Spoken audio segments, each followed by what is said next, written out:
Thank you very much, Janet, and thanks everybody for coming out today. It's interesting that Janet said that today I'm making it official. I think filing a budget is official, and in every budget we have filed, I think, in the last 2 terms, we have asked the legislature to extend the bottle bill. And it was a sensible thing to do and a popular thing to do. A sensible thing to do because, as we all know, when the bottle bill was first enacted, what was popular then was soda pop. What has since become popular is bottled water, sports drinks, teas, and so forth.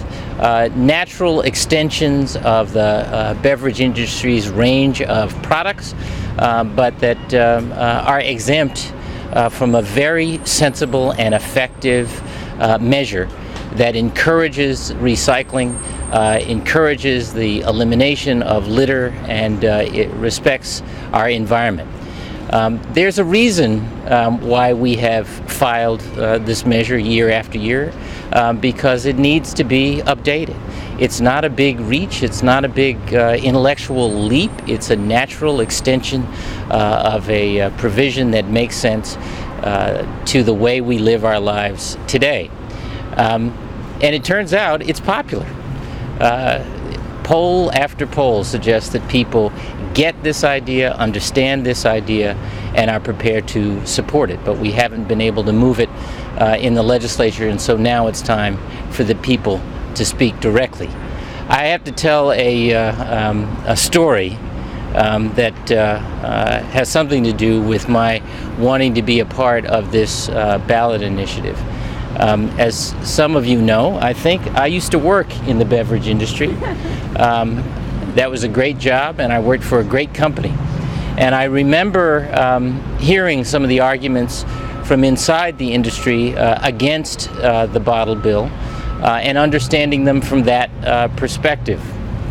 You can imagine my surprise when, after we filed the bottle bill the first or second time, one of my former colleagues from the industry, not from the company I worked in, but from the industry, called me and he said, "Governor," he said, "why in the world are you doing this?"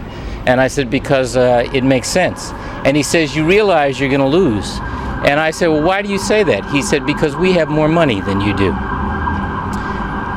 I'm all done, and we all ought to be all done with money determining the outcome of public policy. This is about people taking responsibility for the stewardship of their own communities and their own environment. And it turns out to be practically sensible as well, because it saves cities and towns money. So I am hoping very, very much that all of those voices that have been expressed in all of those polls over all of those years in favor of this extension of the bottle bill talk to their friends and their neighbors and their co-workers and their colleagues and people who don't already agree with us, and get them to come out to the polls in November and vote yes on question 2. Thank you.